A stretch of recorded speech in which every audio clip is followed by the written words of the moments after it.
Lo recogimos de la calle por compasión y terminó enseñándonos lo que es una verdadera familia. A veces me despierto por las mañanas y lo primero que hago es mirar el techo, tratando de entender cómo fue que pasé de dormir en la calle, con la espalda apoyada contra un muro frío, a tener una cama suave y un cuarto con ventana. Me siento con el corazón latiendo a toda velocidad, como si no me creyera que este techo es real, que de verdad hay un lugar para mí en esta casa. A veces me entra un miedo extraño y me digo, Noah, estás soñando, no te confíes. En cualquier momento vas a tener que salir corriendo. Pero pasan los segundos, escucho en la cocina el sonido del agua hirviendo en la tetera, el susurro de voces al otro lado de la puerta, y me doy cuenta de que sigo aquí, de que las pesadillas están, en su mayoría, lejos. Supongo que quería soltar esta historia para poner mi mente en orden. Me cuesta creer en la gente. Me cuesta creer que alguien pueda darme algo sin pedirme nada a cambio. Llevo años viendo cómo la calle te arrebata la confianza, cómo hay que agachar la cabeza, calmar el estómago y rezar para que la noche no se ponga violenta. Por eso, cuando a mis 17 años conocí a la familia Ríos, no tenía ni idea de cómo comportarme. Pasé de caminar solo, sin hablar con casi nadie, a vivir con una mujer risueña que me ofreció comida caliente, un techo e incluso un abrazo tímido al verme temblar de frío. Aquel primer día fue un verdadero caos en mi cabeza. Yo estaba sentado frente a una tienda, en Tijuana, porque ahí por lo menos había un toldo que me cubría de la lluvia. No traía suéter, mucho menos paraguas, solamente vestía una camiseta sucia y unos pantalones que me quedaban muy grandes. Recuerdo que el suelo estaba encharcado. De vez en cuando pasaba algún coche a toda velocidad y me salpicaba. Yo me hacía más chiquito, con los brazos cruzados para retener el calor, pensando que quizá al día siguiente cambiaría de lugar, a ver si encontraba algo mejor. De pronto noté que alguien se me acercaba. Era una mujer con el cabello recogido, empapada porque su paraguas se había roto contra el viento. Lo recuerdo porque se notaba más frágil ella que yo, y sin embargo, ahí estaba, mirándome con sus ojos llenos de preocupación. «Oye, chico, tienes un lugar donde quedarte». Levanté la vista y no dije nada. No suelo hablar con desconocidos, ni siquiera cuando quiero pedir comida. Siempre me ha bastado con un gesto o con asentir con la cabeza. Pero ella no se fue. Sacó algo de su bolso, un pequeño paquete de galletas, y me lo ofreció. Yo dudé, sobre todo porque no me gusta sentirme una lástima para la gente. Sin embargo, el hambre me picaba el estómago desde la tarde anterior y terminé comiéndomelas de un bocado. Ella no se inmutó cuando vio mi desesperación. Más bien sonrió como si aquello fuera parte de su plan. ¿Tienes frío?, preguntó mirando mi ropa mojada. Asentí con un movimiento muy leve. Me dijo que se llamaba Victoria. Me dio una de esas chamarras que la gente guarda en la cajuela del auto para emergencias. Olía a guardado y un poco a humedad, pero al instante sentí el alivio de no tener la camiseta empapada pegada a la piel. Entonces me tomó la mano. Fue raro, porque no estoy acostumbrado al contacto físico y menos de alguien que no conozco. Debo admitir que me resistí un poco, me puse tenso.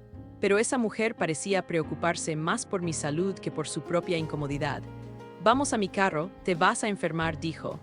Me llevó a un auto pequeño, donde me dejó sentarme en el asiento de atrás. Yo miré en todas direcciones, esperando que alguien me gritara, me insultara o me bajara del coche a golpes. Pero ella estaba sola, empapada, y no mostraba esa cara de compasión artificial que yo a veces reconocía en otras personas. Simplemente me llevó a su casa.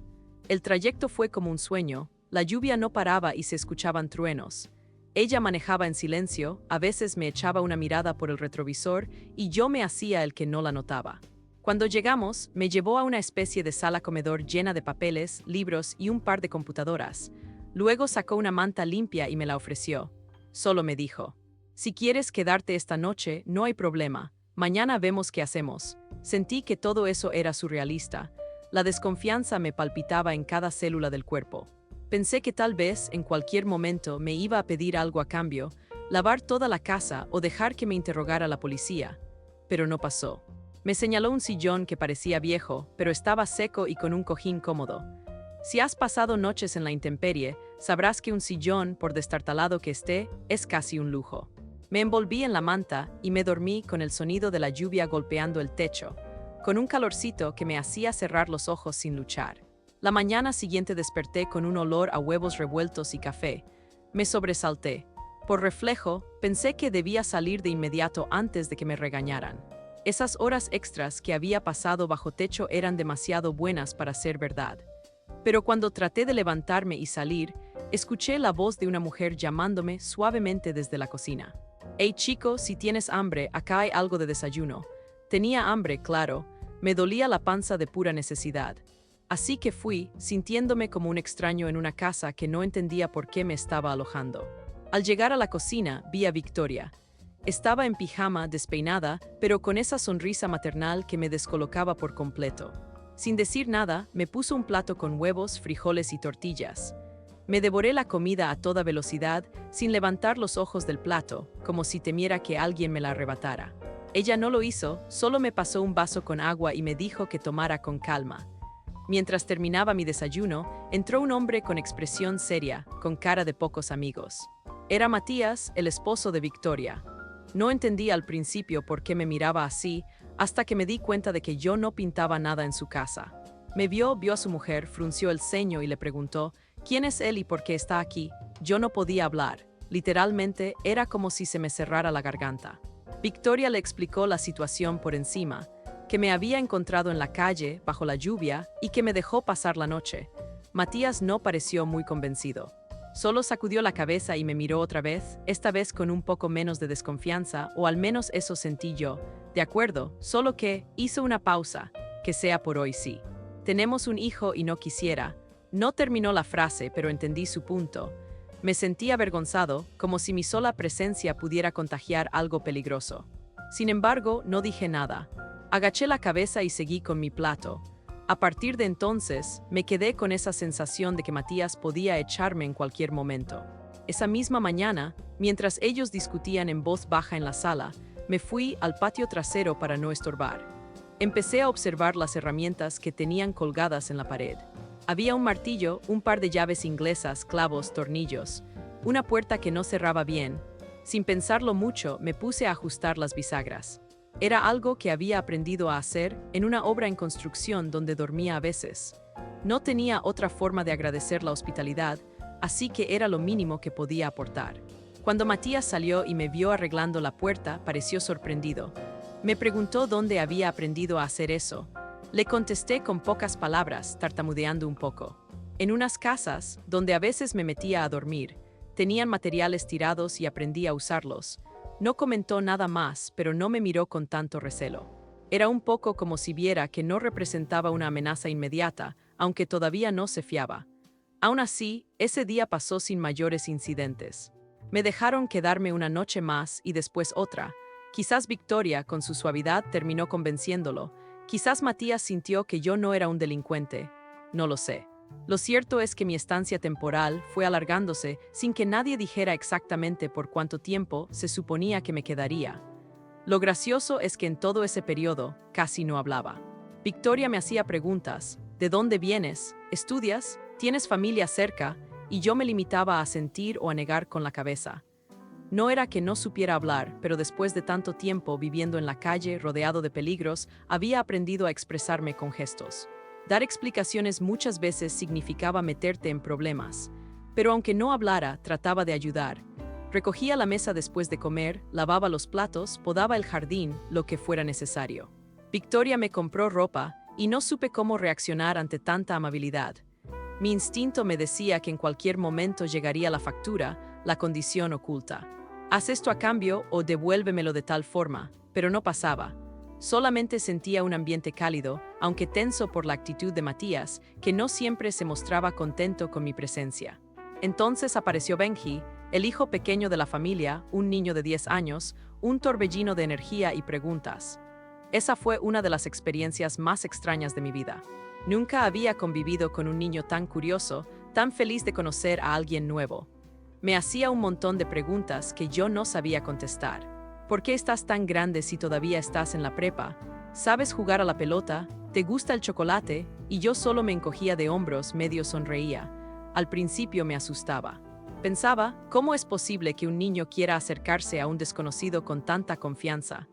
Pero en un par de días, fui descubriendo que él veía en mí algo así como un hermano mayor. Me empezó a seguir cuando salía al patio, me enseñaba sus dibujos, me preguntaba si yo sabía arreglar cosas que él rompía sin querer. De algún modo, me fue ablandando. Ya no me sentía tan raro en aquella casa. Empezaba a reconocer las rutinas. Victoria revisando sus trabajos de diseño en la computadora, Matías yéndose a la escuela donde daba clases de educación física, y Benji haciendo tareas en la mesa mientras tarareaba canciones de moda. Un día, me enteré de que Matías entrenaba a un equipo de fútbol americano escolar. Me invitó a acompañarlo, quizá para ver si yo tenía alguna capacidad deportiva. Era una escuela pública, con un equipo que no era ninguna maravilla, pero para mí fue impactante verlos correr y chocar entre ellos con esa determinación. Nunca había estado tan cerca de un deporte organizado. Me senté en las gradas observando en silencio. Noté que Benji también estaba ahí, con un balón en la mano, intentando imitar a los jugadores más grandes, aunque claramente no era su categoría. Al terminar el entrenamiento, uno de los chicos más grandecitos se acercó a Benji y empezó a burlarse de él por algo. No estoy seguro de qué, tal vez por su estatura o porque lo vio inocente. Benji se quedó callado, aguantando, y yo me quedé quieto como midiendo la situación. Pero cuando vi que le quería arrebatar el balón a la fuerza, y Benji casi se caía, algo en mí estalló. Me levanté como impulsado por un resorte y empujé al chico que estaba molestando. Fue un solo empujón, pero él se fue al suelo tan rápido que pensé que lo había lastimado. Todo se detuvo. Matías corrió hacia nosotros y yo me quedé helado. Pensé que me iban a echar de la escuela, de la casa y de sus vidas por esa reacción violenta. Pero Matías se agachó a revisar al chico, que se levantó un poco aturdido, sin golpes graves, solo el orgullo lastimado. Luego Matías me miró con una mezcla de sorpresa y algo parecido a la admiración, supongo. Me preguntó que cómo había aprendido a moverme así. Yo me encogí de hombros. Le dije que en la calle aprendes de todo, que no hay espacio para ser débil. Si te metes con alguien más fuerte, o ganas la primera pelea o sales muy mal parado. Él me escuchó, me puso una mano en el hombro y me dijo que debería canalizar esa fuerza de otra forma. No me regañó exactamente, aunque me aclaró que no podía andar tumbando gente a la mínima provocación. A partir de ahí, Matías empezó a hablarme un poco más, como si me estuviera tomando en serio. Me invitó a correr con él y los jugadores más grandes, a probar algunas jugadas de defensa, a aprender sobre las posiciones y estrategias del fútbol americano. Yo me sentía torpe porque no tenía la más mínima experiencia, pero algo en mi cuerpo respondía. Era como si llevara un motor interno que se encendía al hacer deporte. Me di cuenta de que, en vez de sentirme furioso o inquieto, podía enfocar esa energía en mejorar. No digo que de pronto me convirtiera en un genio deportivo, pero sí notaba que tenía más facilidad que muchos para los bloqueos, para aguantar los empujones y para reaccionar rápido. Fue así como, días después, Victoria y Matías hablaron conmigo sobre la posibilidad de inscribirme en la preparatoria. Me explicaron que había un programa especial, una especie de beca deportiva, que podría beneficiar al equipo local si encontraban a un buen defensa, pero que también implicaba que tuviera calificaciones aceptables. Me solté riendo en mi cabeza. ¿Calificaciones? Yo ni siquiera había terminado la secundaria. No tenía papeles, ni acta de nacimiento ni CURP. No existía legalmente para el sistema escolar. Sin embargo, Victoria parecía convencida de que había una forma de inscribirme temporalmente, con la condición de regularizarme en el futuro. Fue la primera vez que alguien me miró como si yo tuviera un futuro real, no solo el de sobrevivir en la calle. No voy a mentir, me dio terror la idea de entrar a una escuela. Me asustaba pensar que tendría que sentarme en un salón, rodeado de compañeros a los que no conocía, con maestros que me iban a evaluar. Pero al mismo tiempo, una parte de mí quería ver si de verdad tenía la capacidad para hacer algo distinto, para aprovechar ese cuerpo grande que, más que una ventaja, siempre me había parecido un estorbo. Accedí con la boca seca de nervios. Y así empezó una etapa en la que pasé de no pronunciar palabra, a tener que responder en clase, intentar hacer tareas, convivir con otros jóvenes que me veían como un bicho raro. Fue duro, quedó claro que estaba años atrasado. No entendía muchas de las cosas que explicaban los maestros. Me sentaba hasta atrás, tratando de no llamar la atención, pero mi estatura y mi corpulencia me delataban. Empezaron a surgir rumores de que yo venía de pandillas, de que era peligroso. Incluso un entrenador rival me señaló, delante de otros, diciendo que era un riesgo meter a tipos como yo en el equipo. Me tragaba la rabia porque no quería arruinar la oportunidad que Matías y Victoria me estaban dando. Me repetía a mí mismo, no la cagues, Noah. Esta vez no. Aún así, la presión se acumulaba. Por las noches casi no podía dormir, pese a tener un techo y una cama. Me despertaba de madrugada, con el corazón a mil, recordando cosas del pasado, las peleas, los gritos en la calle, la vez que mi madre me dejó en un estacionamiento a los 9 años con la promesa de que regresaría por mí. Y nunca volvió. No quería pensar en eso, pero a veces el cerebro no obedece. Fue en una de esas noches que cometí un error que casi echa todo por la borda. Salí de la casa sin decir nada, necesitaba despejarme, caminar, ver la ciudad en silencio. Era tarde, tal vez las 2 o 3 de la mañana. Fui a un lugar cerca de la línea fronteriza, donde sabía que había fuegos improvisados y gente que pasaba la noche en busca de algo de calor. Era un lugar peligroso, pero al mismo tiempo familiar. Necesitaba sentir que todavía podía moverme sin ser observado todo el tiempo, que nadie me iba a preguntar sobre mi futuro. Me quedé ahí hasta que vi que una pequeña trifulca comenzaba. Me aparté, pero no lo suficiente. Hubo gritos, empujones y una botella rota que voló cerca de mi hombro. Escapé corriendo, tropecé con algo metálico en un callejón y terminé raspándome el brazo y las manos. Cuando me quise dar cuenta, tenía los zapatos manchados de algo que parecía sangre. No supe si era mía o de alguien más. Fue un momento de pánico. Después, alguien me llamó. Oye, grandote, ¿te faltan billetes? Ni siquiera vi su cara. Solo vi una mano que me ofrecía un fajo de billetes sospechosamente húmedos. Supe que era algo turbio, supe que esa persona quería incluirme en un problema que no necesitaba. Me largué de ahí, pero, en el impulso, agarré uno de los billetes que estaban en el suelo, un billete de 500. Lo hice sin pensarlo, con la mente en automático, tal vez recordando mis noches de hambre. Corrí y no paré hasta llegar a la casa, cuando ya amanecía. Al entrar, me sorprendió la mirada de Victoria y Matías, que estaban en la sala, con el rostro cansado. Me habían estado esperando toda la noche. Tenían miedo de que me hubiera pasado algo. Llevaba la ropa sucia de tierra, el brazo raspado y, para colmo, la sangre seca en los zapatos. Matías me preguntó qué había pasado. No contesté. Victoria vio el billete de 500 que se me cayó al suelo al tratar de quitarme los zapatos. Me preguntó de dónde lo saqué. Guardé silencio.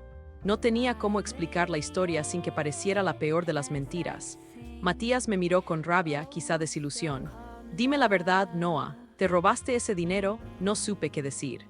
Solo sentí un vacío en el estómago. El pánico me paralizó. Pensé que aunque dijera que no, sonaría falso. Se instaló un silencio sofocante. Benji se asomó desde el pasillo, con el rostro lleno de confusión. Me habría gustado tener las palabras para decirle que no era un ladrón, que no quería lastimarlos. Pero me quedé mudo, agaché la cabeza, sintiéndome sucio. La tensión duró días. Matías apenas me dirigía la palabra. Victoria me hablaba con un tono suave, pero se notaba que no estaba segura de qué hacer. Podían haber llamado a la policía o a servicios sociales y entregarme, pero no lo hicieron. En cambio, Victoria intentó llevarme a una psicóloga. Me negué inicialmente, pero ella me convenció diciendo que podía ayudarme a manejar mis pesadillas y mi necesidad de salir a vagar por las noches. Terminé aceptando porque, en el fondo, quería demostrarles que podía hacer las cosas bien. En las primeras sesiones no dije mucho, pero me dieron papel y lápiz para dibujar. Dibujé una jaula con barrotes. La psicóloga preguntó qué significaba. No supe cómo explicarlo en palabras, pero para mí era la sensación de sentirme atrapado entre la culpa de mi pasado y la posibilidad de un futuro que no creía merecer. Mientras tanto, en la prepa, las cosas se ponían más difíciles. Tenía que pasar exámenes, pero mis maestros decían que estaba demasiado atrasado. Intentaba estudiar en casa, pero mi cabeza no se enfocaba. Solo pensaba en cómo había llegado a este punto, en si me iban a echar de la familia. Aún así, en el campo de entrenamiento me iba bien. Lograba derribar a rivales más pesados que yo y cada vez entendía mejor las jugadas. Incluso el entrenador de otro equipo universitario me echó el ojo. Una vez, se me acercó y me preguntó si estaba interesado en seguir jugando a un nivel más alto en el futuro. Era un sueño escuchar algo así, pero yo apenas podía procesarlo. No tenía documentos, no tenía una identidad legal. Fue entonces cuando las cosas dieron un giro aún más complicado. Un día, al volver de la prepa, encontré a Victoria con cara de angustia, sosteniendo un sobreoficial. Lo abrimos y leímos un documento que decía que estaban investigando mi situación, que había denuncias anónimas sobre un menor viviendo sin papeles en Casa de los Ríos, y que debía comparecer ante un juez o un asistente social. Me puse pálido. Esto se acabó, pensé. Nunca había sentido un miedo tan grande. Podían separar a la única familia que estaba tratando de ayudarme, podrían castigar a Victoria y Matías por haberme acogido. Me quedé sin saber qué hacer. Aquella noche, cuando me metí a la cama, escuché a Victoria y a Matías hablar en voz baja. Hablaban de abogados, de juicios, de la imposibilidad de un proceso de adopción si no tenía ni siquiera acta de nacimiento. Pensé en largarme, dejar de causar problemas. No quería que Benji se quedara sin sus padres por mi culpa, pero no tuve valor de hacerlo. La idea de volver a la calle me aterrorizaba más que nunca. La situación me afectó a tal punto que empecé a desvelarme. En los entrenamientos para el equipo de la prepa me exigía al máximo, sin cuidar mis límites, como si quisiera borrar mis preocupaciones a base de correr y golpear. Bajé de peso porque casi no comía.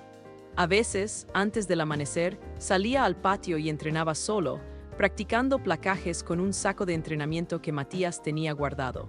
Una madrugada, mientras golpeaba ese saco con lágrimas en los ojos, llegó Matías y me encontró así, deshecho. No me preguntó qué pasaba, creo que ya lo sabía. Simplemente me abrazó. Sentí un calor en el pecho que me hizo soltar toda la tensión acumulada. Lloré como no recordaba haber llorado. Fue la primera vez que comprendí que alguien podía estar conmigo en mi dolor sin juzgarme ni abandonarme. Le confesé entre sollozos que me daba pánico fallarles, que no quería arrastrarlos a un problema legal, que no quería ser la razón por la que Benji se quedara sin un ambiente estable. Matías me escuchó con la mirada llena de una empatía que me rompió por dentro. Me dijo que, hasta ese momento, él también había dudado de mí, de mis intenciones, pero que ahora se daba cuenta de que yo necesitaba más ayuda que desconfianza. Me dijo que no iba a dejarme solo. Poco después, Victoria encontró una abogada que se ofreció a llevar nuestro caso pro bono. Era una mujer joven, con muchas ganas de ayudar a gente que no tenía recursos. Me entrevistó, me preguntó qué recordaba de mi infancia, si había algún registro en algún hospital o si mi madre me había dicho algo sobre mi nacimiento. Me costaba hablar de mi madre, pero le conté lo que recordaba. Que me dejó en un estacionamiento, que dijo que volvería y no lo hizo, que jamás conocí a mi padre ni a ningún familiar directo. La abogada me miró conmovida y me dijo que no iba a ser fácil, pero que haría todo lo posible por tramitar los documentos que me dieran una identidad legal. Dejar de ser invisible al sistema fue la frase que usó. En medio de todo eso, el equipo de la prepa tuvo un partido importante al cual asistió un reclutador de una universidad estatal. Yo estaba muy nervioso, pero también sentía una urgencia por demostrar que valía la pena. Jugué lo mejor que pude y terminamos ganando el encuentro. Sin embargo, cuando sonó el silbato final y todos comenzaron a celebrar, yo no pude alegrarme por completo. Seguía cargando el miedo a que, en cualquier momento, podría terminar en la calle otra vez. Aún así, el reclutador se acercó, me felicitó y me preguntó si había considerado estudiar en la universidad y jugar para ellos. Me quedé mudo. Le dije la verdad a medias. No tengo papeles, no tengo documentos. Él se quedó serio. Bueno, si logras arreglar ese tema, vendré a verte otra vez. Tienes potencial. Regresé a la casa con esa mezcla de alegría y desaliento. Una vez ahí, vi a Benji corriendo hacia mí con una carta en la mano. Llegó esto para Victoria, me dijo. Y efectivamente, era una notificación. Cuando la abrimos, vimos que era la resolución que tanto habíamos temido. Los servicios sociales y el juez habían evaluado mi caso y estaban a punto de tomar una decisión.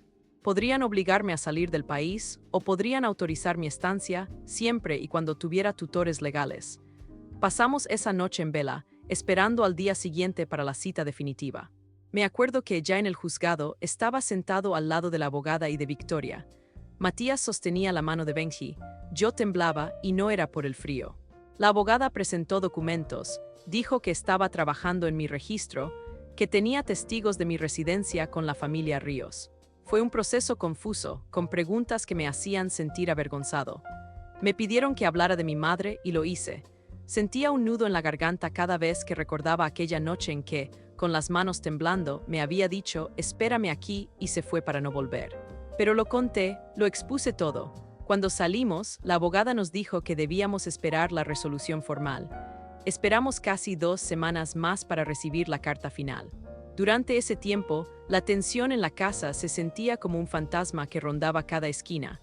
Nadie lo nombraba, pero todos lo pensábamos. Recuerdo a Benji llorando un par de noches, diciéndome que no quería que me fuera. Su frase me desgarró el pecho: si te vas, yo me voy contigo. No supe qué responder, solo lo abracé. Por fin llegó el día. La abogada se presentó con un sobre y nos sentamos todos en la mesa del comedor. Ella abrió el sobre, leyó las primeras líneas y sonrió con tanto alivio que casi lloro en el acto. Me entregó un papel, mi acta de nacimiento provisional, firmada y sellada. Por primera vez en mi vida, vi mi nombre completo en un documento oficial. Me temblaban las manos al sostenerlo. Victoria me abrazó, Matías me dio unas palmadas en la espalda. Benji brincó de alegría. Supongo que para quien siempre ha tenido papeles, esto suena banal, pero para mí era como nacer de nuevo. No voy a decir que todo fue fácil a partir de ese momento. Hubo más trámites, más idas y venidas para legalizar mi situación, pero la parte más grande del miedo desapareció cuando supe que no me iban a obligar a dejar la casa, que podía seguir mis estudios y entrenar con normalidad. El reclutador de la universidad volvió a contactarme. Me ofreció una oportunidad: puedes jugar para nosotros si mantienes tus calificaciones y formalizas tu registro de estudiante. Así que ese se convirtió en mi nuevo objetivo. Un año después, con muchos altibajos de por medio, logré entrar a la universidad con una beca deportiva. Empecé a entrenar con el equipo y, poco a poco, me gané un lugar como defensa titular. El primer día que pisé el campo universitario en un partido oficial, sentí un hormigueo increíble en las piernas. Ya no era el chico que dormía en la calle, ni el tipo que se quedaba sin palabras por miedo. Era alguien que, con ayuda de una familia que me quiso sin pedirme nada a cambio, se estaba construyendo un futuro. Cuando el narrador anunció mi nombre por los altavoces, me estremecí. Me toqué el pecho, recordando todas las noches pasadas en la oscuridad, la rabia, la incertidumbre, la culpa. Respiré hondo y me di cuenta de que, por primera vez, tenía la convicción de quién era. Había un documento que lo confirmaba, sí, pero lo más importante era que yo mismo lo creía. No soy un ladrón, tampoco un pandillero. No soy un chico perfecto, ni un héroe. Soy Noah, un joven que alguna vez no supo si viviría para contarlo, pero que encontró en la compasión de una familia desconocida la prueba de que vale la pena apostar por alguien que aparentemente no tiene nada.